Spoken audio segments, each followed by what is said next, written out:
How you guys doing? We're back here with Guys Being Dudes podcast. We're here with Dallas, Brian, Thomas.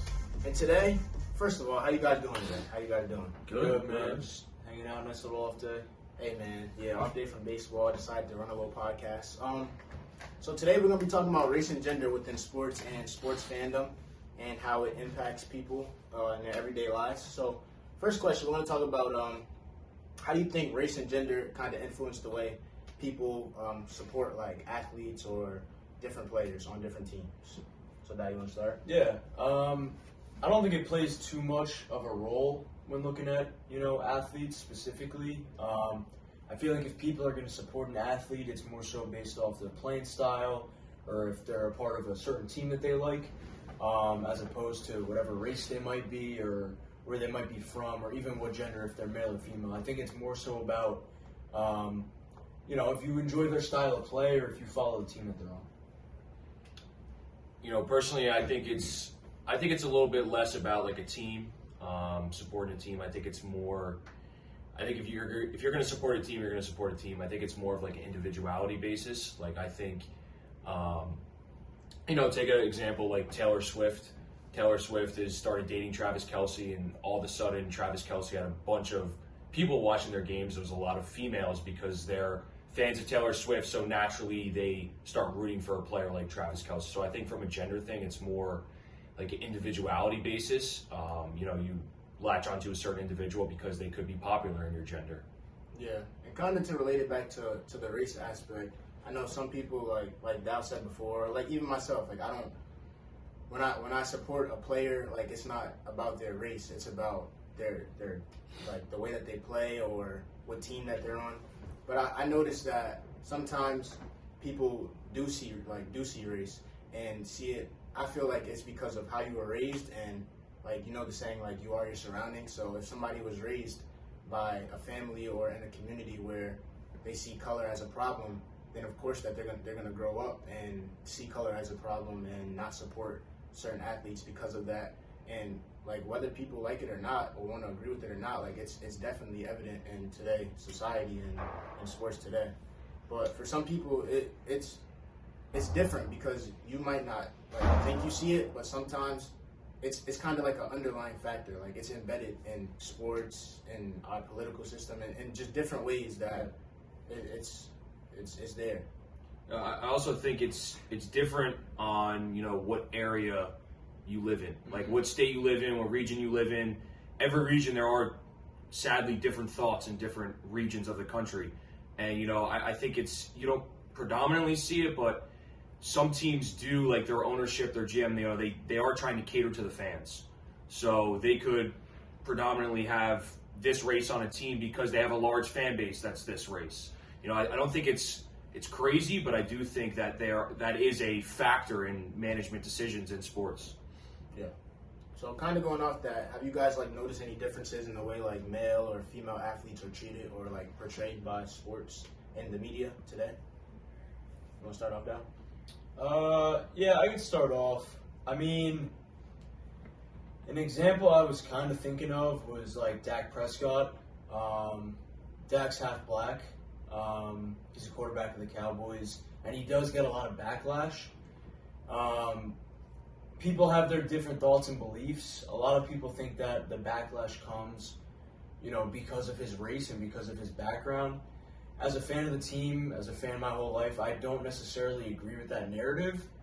I think if you're, the starting quarterback for the Dallas Cowboys, one of the biggest brands in the country, you're going to get backlash if, the team isn't winning championships and you're not performing up to expectations. But, if you look at other people, maybe even a Colin Kaepernick, that's a guy that could face backlash because of the color of his skin and what he stands for. Yeah, and I feel like it definitely goes back to how you were raised or your beliefs and kind of what you stand for. And football, you don't see much black representation within ownership. You mostly see black representation within players. So if it goes up to the highest being you could go to, which is the owners, and you don't see a representation within that, then you could kind of feel that you're being not singled out, but you can kind of see how race does play a big part in that. Or you can take other athletes like Angel Reese, who comparing her to like someone who is white like Caitlin Clark, and like during the March Madness they had performed the same like hand gestures, just basic taunting, and Angel Reese kind of got most of that backlash, and I do believe that was because of race and because of what she stands for and because of who she is, and she's a successful black young woman, and people, so like sadly to say, like people don't like to see that in today's society. So comparing her to someone like Caitlin Clark, who did the same thing, you can see in today's on the news, ESPN, she's being praised for. She's a great basketball player, but she's also being praised for things that are kind of the same narrative that was played against Reese. She's kind of being praised for. So it was. I feel like that plays a big part in the way, the female way that they're being portrayed within media today. Yeah, I mean, I do agree with Z. I think female sports is a great representation of like seeing both sides of everything. Yeah. And I think that the Caitlin Clark, Angel Reese sort of situation, if you just go online, watch them play their games and go on Twitter after and see the different reactions that people give, it's kind of like two sides of it. And, female sports is usually, not highly covered. And both these athletes did bring representation to the game, so that was good that both of them kind of made their own fan bases in female sports. But you do see two sides of it when you see like what they do on the court and how people react to it. Yeah. We could kind of move on to like, do you feel like there's equal representation for like all athletes and all races within the sports world? Yeah, I mean, I'll start. I definitely do think there is. Yeah. I mean, any sport that you look at, I feel like there are people from all different types of backgrounds, different races, nationalities, religions, all that type of stuff. Like, you can find somebody from anywhere, in any different sport. I mean, we want to use baseball for an example. A lot of Hispanic cultures, people from around there, white, African-American people, like, everybody plays baseball. You look at football, a very diverse sport. You look at basketball, also very diverse sport, both men's and women's, even hockey. I know hockey, there isn't a whole lot of diversity, but over the past few years, there has been more growth of the game. And, I think that's really great for all these sports that, they're not just singling out one race. They're giving everyone an equal opportunity. Anybody that deserves to be there, they're giving an opportunity. Yeah. Yeah, I feel like there's definitely equal representation, but sometimes there isn't equal treatment, and I feel like that's where the problem begins, because we could talk about race all day, but even if we talk about gender, you don't see many women interacting in male sports, or you see males kind of marginalize women when it comes to sports like football or basketball, things that women aren't supposed to, like, I put it in quotation marks because that's not what it's supposed to be, but that's kind of the narrative sometimes. Yeah. Like, women aren't supposed to be interacting with this certain sport or this certain fan group because that's not for them.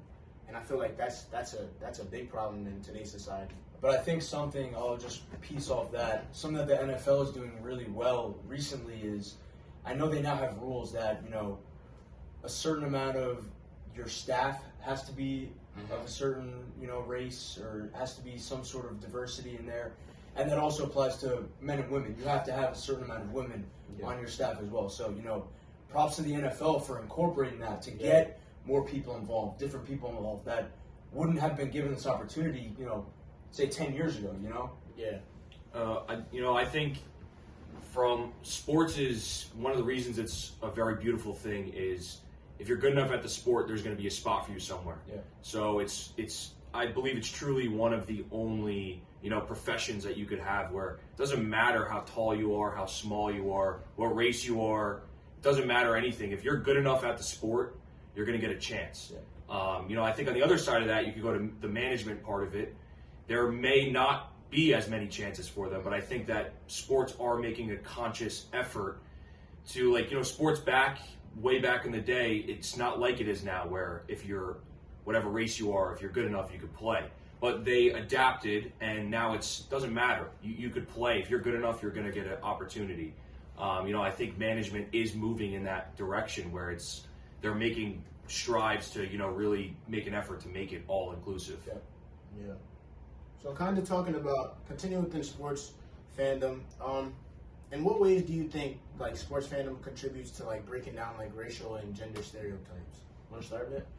Yeah, I mean, I think that I think it brings teams and communities just together. Just Yeah.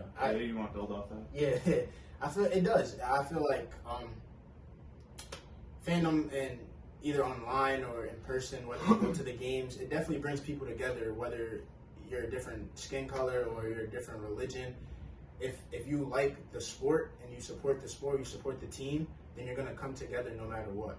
Whether some people might not like each other, but you're all in the same space supporting a bigger thing, which is the team. Yeah. So I feel like it kind of puts you never really put politics to the side, but in situations like this where you're just supporting something bigger than kind of you and you're supporting your fandom, you're not looking for different ways to kind of like put people down or look at it in different ways. You kind of just support your team. See what I'm saying? Anything to add, Dal? I mean, you guys kind of hit it right on the head. I mean, it brings people together. It doesn't matter who you are, where you're from. If you have something in common, whether that be a favorite player or a favorite team, groups of people, no matter race, religion, gender, any of that, they're gonna come together and be one. Yeah, if you go to a stadium, you could just see it there yourself. I mean, if you go to a stadium, there's people from all over the world at the games. Yeah. And so it's really just brings a lot of cultures and communities together that may not happen if it wasn't for sports. Yeah. How important do you guys think diversity and inclusion is within sports and like their different fan bases? I mean, kind of piggybacking off what Brian just said for the last question, it's very important, that, you have a lot of different people come together, specifically fan bases. Like if you go to a stadium, you're going to see people from all over, and you're all going to be cheering for the same team. It doesn't matter what you look like.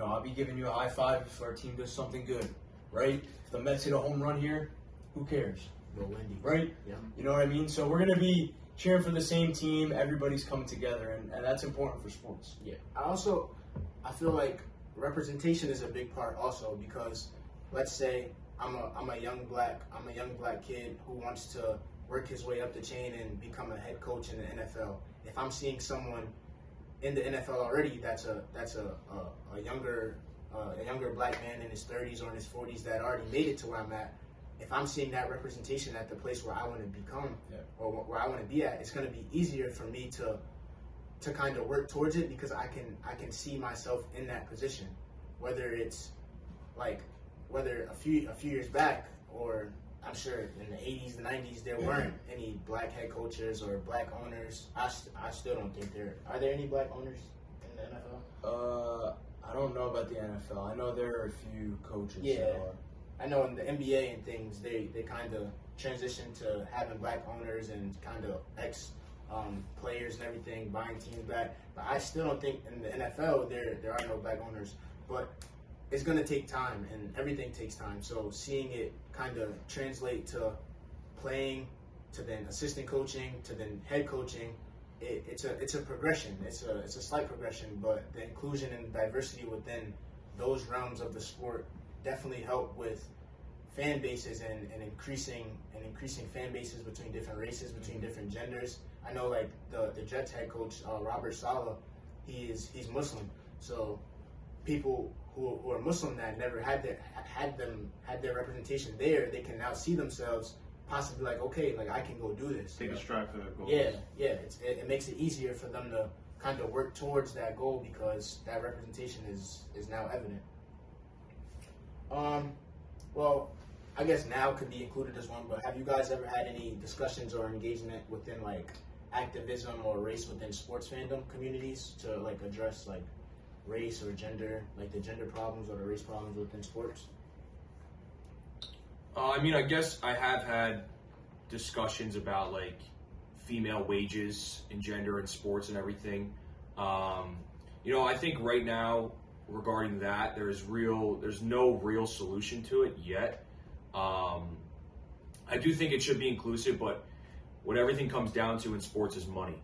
So on the gender side of things, it has to make sense financially for equal pay and everything like that, because it would be impossible if you're not making money. The leagues would cease to exist. So yeah, I definitely have had many discussions involving race and gender. I'm happy I've had a group of friends here at Drew that can kind of listen and understand where I'm coming from when I talk about race, because that is a big problem in society today. So they don't kind of undermine it, they interpret it and they take it in. But I've definitely had people who I used to call friends who would kind of put down race in discussions and say race isn't a big part of anything, or like people aren't rooting for a certain person because of race, or you know what I'm saying? So now, like, those outcomes back then would kind of get me angry, but now I kind of just learned my crowd who I should really stick around and who understands like my race, being a black man, and understanding where I come from and me understanding where they come from, Yeah. I think that's a big part, your surroundings and who you decide to engage in those discussions with. Yeah. Deep bomb. Get out of here. All right. So now we're gonna move into a pretty controversial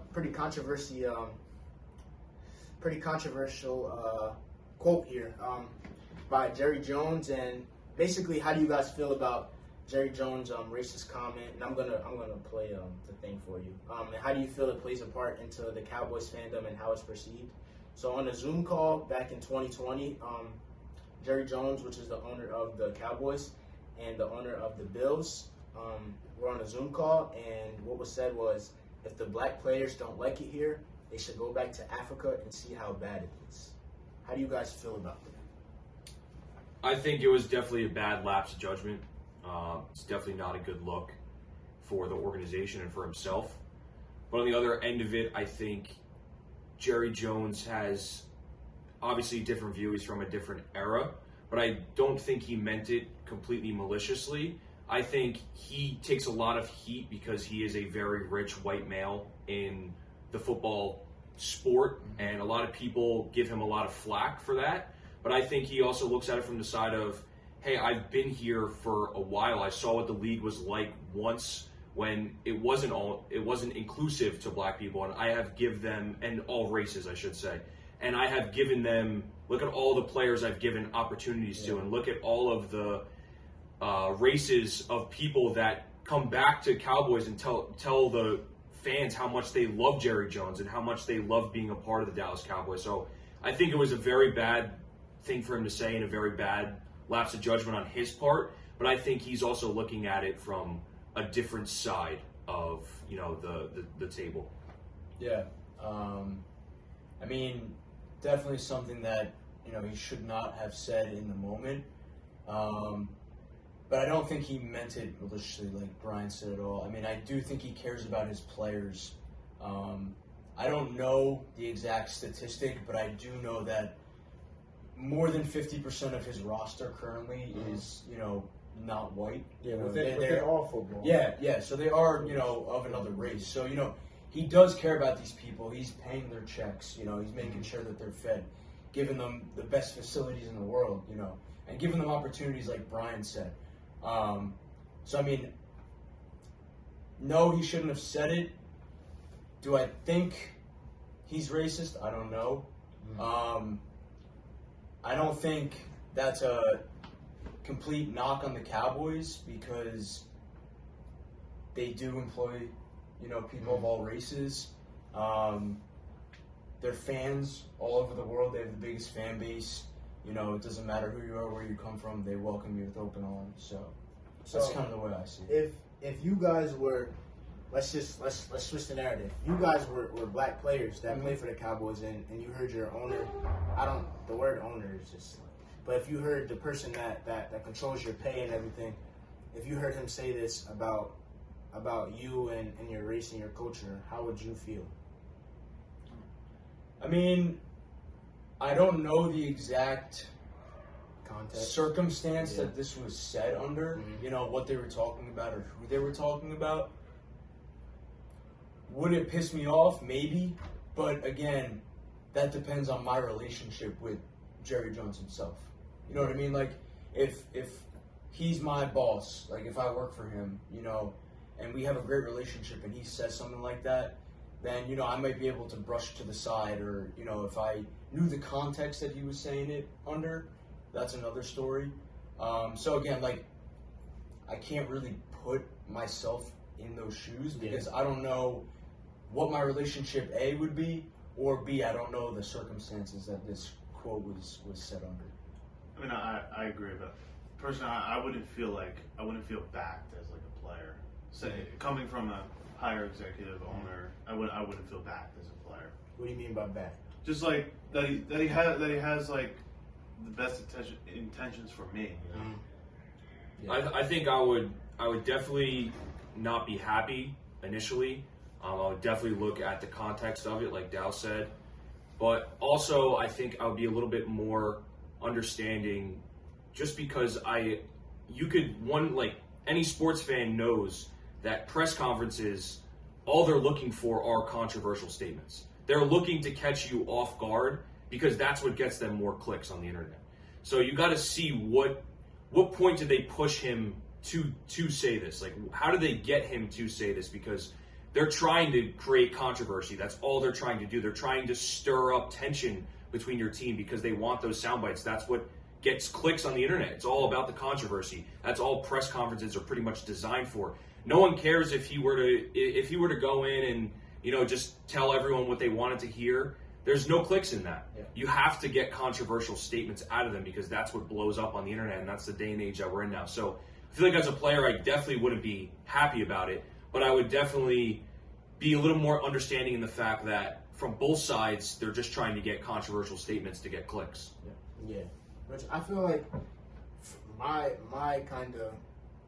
thought on this is, you don't just say that unless you had some prior ideologies or some prior thoughts on things like that. You don't just say go back to Africa. Like, that's clearly a very racial comment that has to be made. So if you don't think of anything like that previous, then that wouldn't like have come to be said. So it had to be some sort of prior thought or some sort of ideologies, maybe where he's from. Yeah, I mean, you know, he's 85-year-old white male from the South, you know what I Yeah. mean? So he definitely has his opinions. Again, we don't know exactly what his opinions or intentions are with saying any of this, but deep down there could be some sort of roots that he came from, you know? Yeah. Well, now as we talking about race and gender, how do you think the next generation of sports fans and sports athletes are represented in today's sports world, like through race and through gender? Like, where do you think sports is heading to? Like, relating to the context of like race and gender. I think sports. Sorry, Tom. I think sports is in. Personally, I believe it's in a great spot. I mean, I think looking at what just happened with the women's basketball, I mean, that's the most representation I've seen in my lifetime of any women's sport. I mean, U.S. women's national team for soccer got a little bit in the World Cup a few years ago, but I think it's, in terms of gender, it's moving in a great place. And I think race has been focused on a lot, and it's definitely one of the factors that are moving the sport, you know, opening it up to everyone and allowing everyone, you know, sports is an escape from reality. You're able to sit down and just watch sports and root for your team and kind of forget about everything else that's going on. So I think it's definitely moving in the right direction. Yeah, I would 100% agree. I think sports is in a very good place, you know, from both a race and a gender standpoint. You know, we touched on it before, you know, many more races are getting an opportunity, whether that be head coaching jobs in certain sports or working in front offices, or whatever it might be. And then from a gender aspect, you know, the March Madness tournament that just happened, I saw something that tickets were at an all-time high and they were selling at stadiums, which they hadn't really done in the past. The WNBA is going to be getting a lot of coverage now that Caitlin Clark and Angel Reese are both moving on from collegiate basketball into their league, you know. And I think that's a great step for women's sports, and I think it's potentially one step closer to getting their equal pay that they've been pushing for, because it will bring in more revenue, the more coverage that it gets. Yeah, and yeah, I feel like representation now is for the next generation is definitely getting better. You know, it's decent now, but I feel like for the future it will definitely get better. Whether you like Angel Reese, she receives a lot of hate, but she also receives a lot of positive things like brand deals and commercials, to where she's not being idolized, but she's now receiving the recognition that she really deserved. So I feel like the next generation, it's definitely going into a better place where everyone will be represented, whether it's race, religion, gender, and everyone. We'll never be equal, but we will work towards it, and with time, hopefully it'll come. So, yeah. Yeah, I mean, I think Angel Reese and Kayla Clark are two great acquisitions for the WNBA, just based on their collegiate careers. They, both of them respectively, have just grown communities and grown their fan bases, and I think for the WNBA, and as Brian said, equal pay will definitely benefit and help get towards that goal. Well, thank you, boys, for coming out today. Thank you, appreciate it. Have a safe trip home.